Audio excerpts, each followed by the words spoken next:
Welcome to Krome Cast. Check it out. I'm Sam Major, Commercial Director for Krome Technologies. I'm joined once again by our Technical Director, Ben Randall. Hi Sam, thanks for having me. No problem at all. Topic for today's podcast is talking about ransomware recovery, mitigation, how to protect yourself against ransomware, but ultimately, what is ransomware and how has it evolved over the years?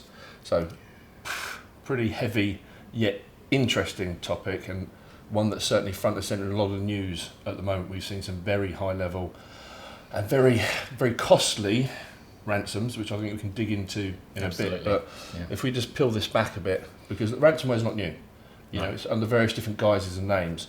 And if we can just kind of step back, maybe 5-10 years, I think it's been a while, but kind of what is ransomware, in your learned opinion? Yes. And kind of how did it start, and I guess how has it evolved to I'd like to get deeper into what we're seeing today, because some of it is really interesting. Yeah. But let's peel back the onion a little bit as to where to start. Yeah, so fundamentally ransomware is where a malware, a bad player, has gained access to your computer, or to your data rather, and encrypted it. They have a private key which you don't have, and back in the early days, what they initially did was offer as request a small ransom in return for the private key, so you could decrypt your files. More recently, that has progressed to encrypting your files and also making a copy of your data, exfiltrating it, and threatening to expose that on the web, publicly on the web. Yeah. If you don't pay the ransom. Yeah, so it's kind of now a double threat. Yeah, absolutely. I mean, it covers them for the situation where, well, it's okay, I've got a backup, I can restore my data. Yeah. But we've got a copy of your data, so we can spill it as well. So it covers them in two ways, really. Double done. Yeah. Okay, so we're going back to the early days. The first things I remember around ransomware was Cryptolocker. Yes. So, and excuse my ignorance on some of this, because obviously I'm not the technical one here. But was that the same as it is now? Obviously, you get infected on a system. Would that propagate and do it in the same way it does now? And I guess how's that changed? Yeah, I think things have got more sophisticated. Back then, what would happen is that typically it would be someone would open an infected file, like a PDF, classic invoice with something in there, and their one machine would encrypt all the data it could find via shares and so on. Still pretty effective, to be honest. A lot of users have access to a lot of important data that they work with day to day. More recently, they've become more sophisticated. I believe there's elements of AI in there, machine learning, so they can find their way through a network and get onto servers spread, within the network in a more intelligent fashion. But fundamentally, the same thing is really happening. It's just that encryption of data. There's also an element of attacking your infrastructure, which may provide a way out. Like, so if you've got internal backups, they might try and target those backup servers and remove, delete, reformat drives, that sort of thing, if you don't have immutable backups. Interesting. Actually, that's a term that I should be aware of, having sold storage and virtualization for many years. Yes. But the immutable backup, not that it's a new term, but it was new to me. And actually understanding that's a real kind of air gap or fire break, whatever you want to call it, to being able to resolve some of these problems. Yes. Yeah, so essentially that's where a backup isn't just a file that's stored somewhere which you can just go and delete it or encrypt it. Fundamentally, it's a tape sitting on a shelf. You can't erase that unless you literally put it in the drive and erase it. Or it's in storage, which has what they call the term immutability, so that you can see it, but it's also write once, read only, read memory, worm. That's the word I was telling worm drive essentially. So you can have a time limit on the ability to delete that. That can be done in the cloud, on-prem, and also that is a really good idea. So it means you can't delete the backups that are only a month old or something like that. Yeah, but that, I suppose that helps you in a recovery position. But as far as someone actually getting access to the data, and we talked about the exfiltration of data and the copy, doesn't resolve that issue, right? No. Ultimately, with all these things, prevention is better than cure. So it's all around security. user education would be a real. Does it always seem to come back to the problem in the chair? Yes, Sam. Yes. So the bottom line is it's phishing awareness. It's people knowing to use good passwords. Yeah. Additionally, there's a technological side to it. We can look at multi-factor authentication. Of course, yeah. So even if someone's password is known, they haven't got the other factor to get in. Yeah. So that sort of thing. You've got patching of systems to make sure that there aren't just known vulnerabilities. I'm thinking about the Exchange vulnerability that was much earlier this year, which gave remote access. Also, just having systems which are fundamentally insecure. I mean, things like remote desktop servers which aren't really in use but are still on the internet, everyone's forgotten about. You know, you've got leaked credentials, someone logs into that, you've given away the keys to the castle. Web servers, that sort of stuff can be particularly vulnerable. All these things, you have to stay on top of that, really. And it's an ongoing process. It's iterative.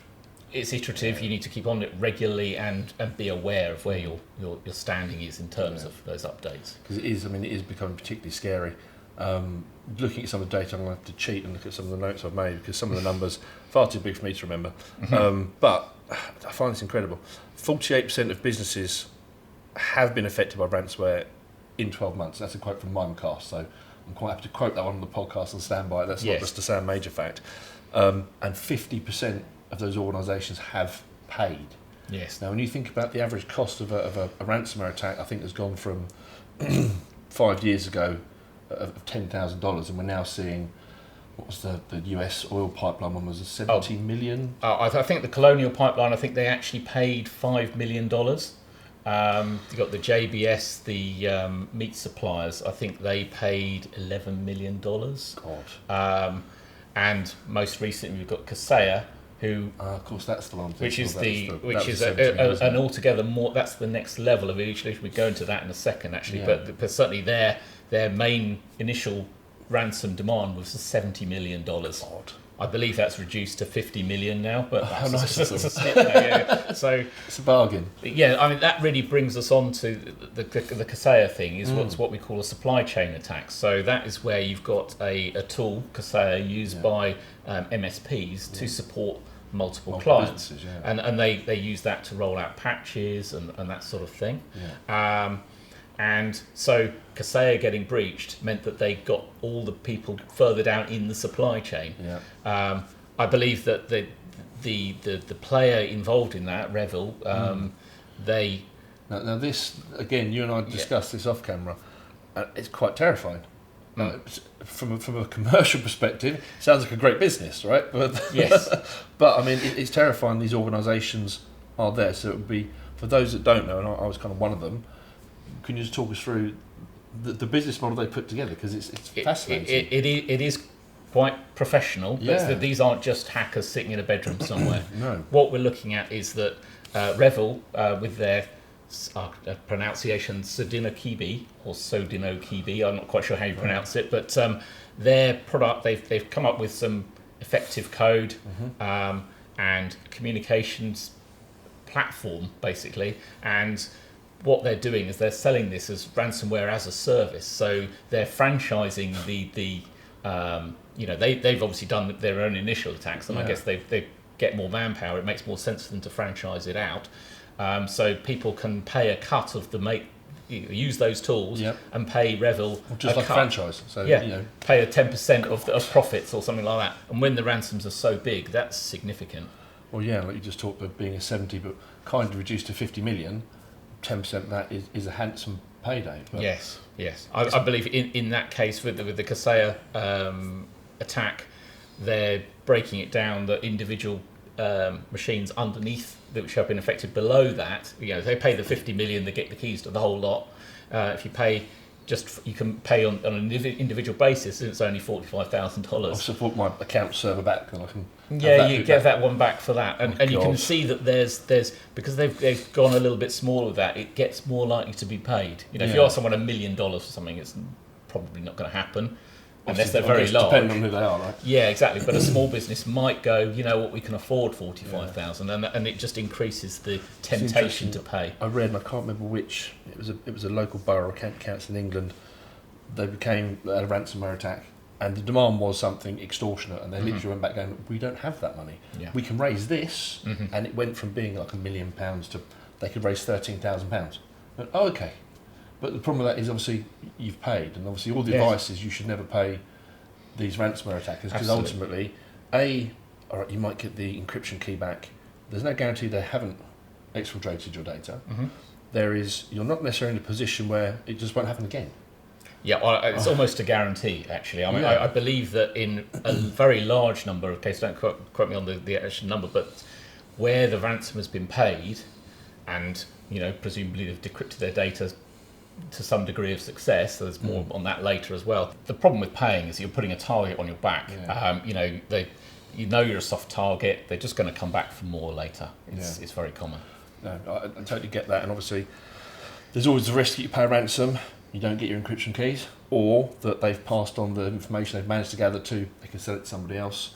There's so many ways that door can be left open, and unfortunately we've had to help a few people to try and resolve, recover, and claw the way back, if you like, and I hate to use the word interesting, right, because it's a pretty dire situation when this happens, but absolutely, looking at the process that these people use, there's an awful lot of thought that goes into how they do it. It's probably, if you want, I know you've been very hands-on with some of this. Yes, I mean, back in the early days, several years ago, it must be about 6 or 7 years ago now, we dealt with a Cryptolocker attack. I mean, it was fairly basic. It had come from one machine.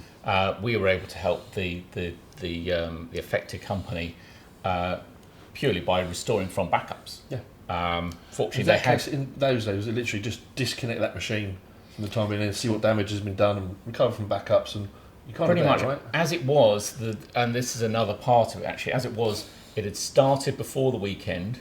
Okay. Nobody had alerted anyone, and it had ground on throughout the whole weekend, and pretty much everything was done by the Monday or Tuesday when we were contacted. So, the data was done. Fortunately, they had a decent off-site backup. They were using a Segra at the time, and it was possible to run a recovery of all their data. Put it all back. And they may have lost a little bit of time, but only talking a couple of days worth of data, which was for them was a good save. If you extrapolate that out, bring it now forward to more modern companies or modern business. Yes. And look at the size of the data. Now, just to unpick some of that. So, I forget you were telling about the company that paid their ransomware and then restored them the backup anyway, because they realised that to unencrypt the encryption was going to take a time. This was actually, I believe it was the Colonial pipeline issue. They paid the ransom, they got the keys, but the decryption was incredibly slow. I guess that it takes quite a while to encrypt the files, and I've not watched it in action. All the time you're not pushing oil was probably costing quid, just right? A little bit. So as it happened, they had an effective backup system in place, so they were able to restore. So ultimately it was... Why do they pay, I guess is the question. It's a good question. But, I mean, I don't know the specifics of that attack, but I know ones we've seen where things like the time that they'll pick, knowing that encryption takes a while, they'll pick holidays, they'll pick times they know people are out of the office for an extended amount of time. So the malware, ransomware, etc., has to be there for a while. They've got a way in, right, and they're waiting. I think it's quite clear from certainly the most recent incidents we had, which I believe was the REvil, or someone operating the REvil service, if we can call it that. We were contacted after the Easter weekend. Yeah. I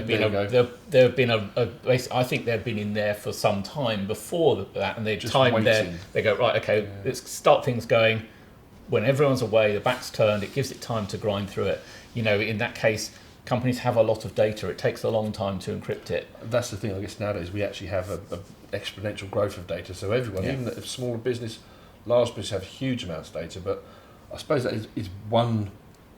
not a blessing, that's the wrong word, but think how long it takes to encrypt. I mean, I know there's a particular case where we managed to get a lot of stuff back because it was taking so long to grind through the encryption, right? As it happened, I mean, they were unlucky in the fact that there were problems with their backups, and also their on-site backups were actually wiped by the players.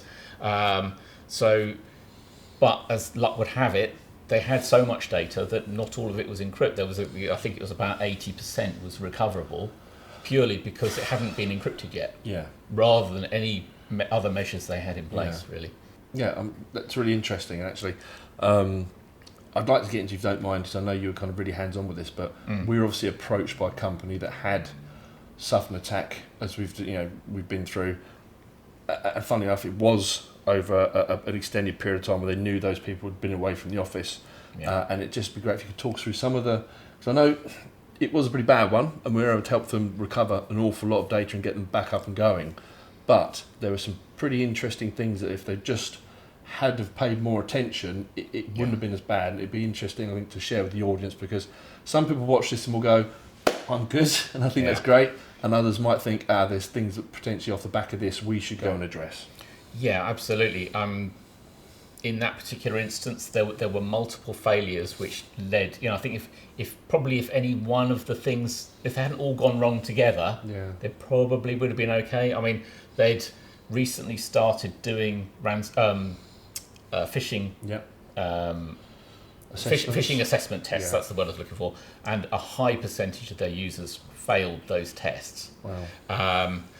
And in fact, I believe one or two users even admitted to having actually clicked on genuine ransomware, phishing links. We don't know for sure exactly which one caused the problem, but it could have been a combination of them. There were things like, as I mentioned earlier, about a remote desktop server publicly available, which actually wasn't in use. Wow. A lot of users had administration accounts, which wasn't strictly necessary. So a high percentage of users could give a widespread breach. Then their backup, they didn't have an off-site backup, so the backup they had was not immutable.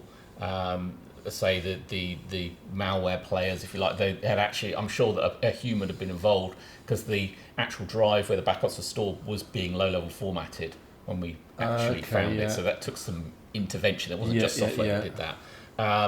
Then you've got the issue with their storage had got quite full, and they didn't have any real snapshots on their SAN storage. So even though they had replicas to the other site, the most recent copy they had was encrypted.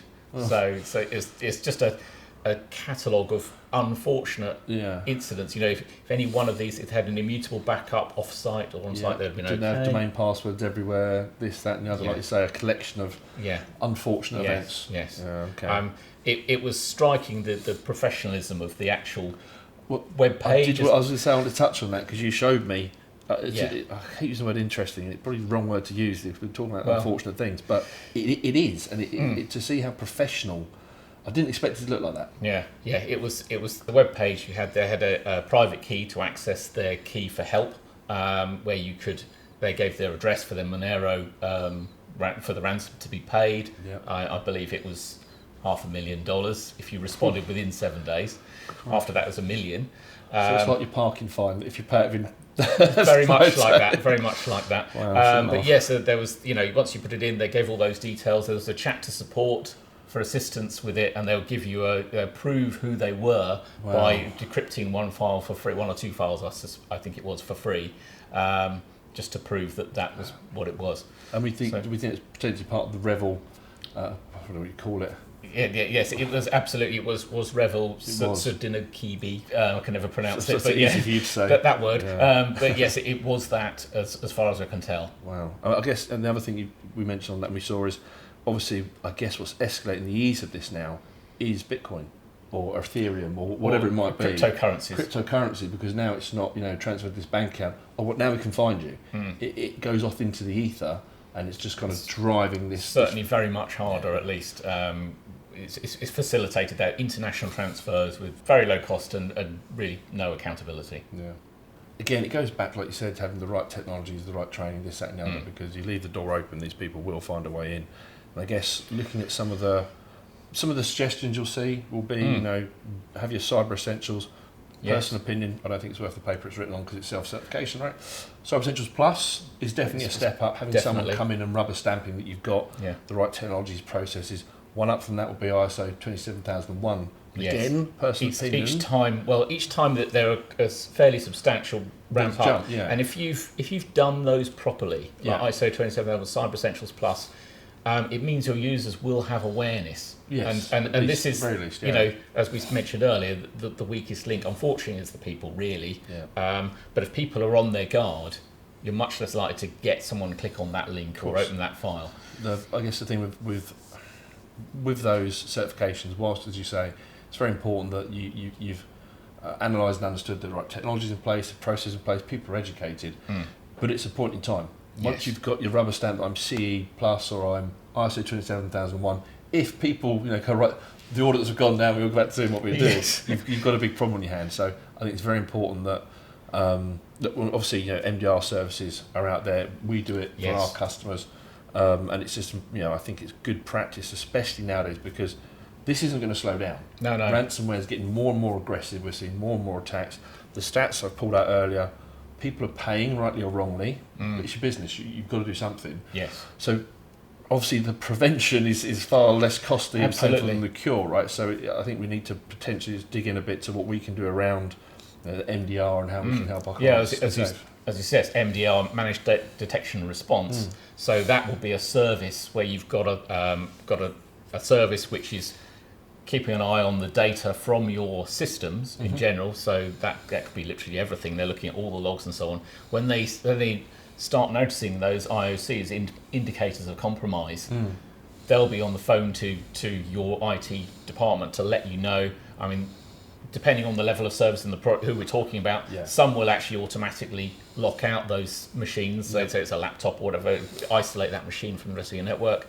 But certainly there'll be, you know, over the Easter weekend, you'll get the worrying phone call, but at least you've got the call before they've had 3 days of attacking you. Well, we know it takes a while to grind through, right? So if you see that the wrong behaviour happening, and using AI and using people response and so on to actually go, is that right? Yeah. And someone go, doesn't seem right. Let's stop that. You can have systems which will alert you, but unless your staff are really keyed up on everything it's doing, you know, you can get alert fatigue.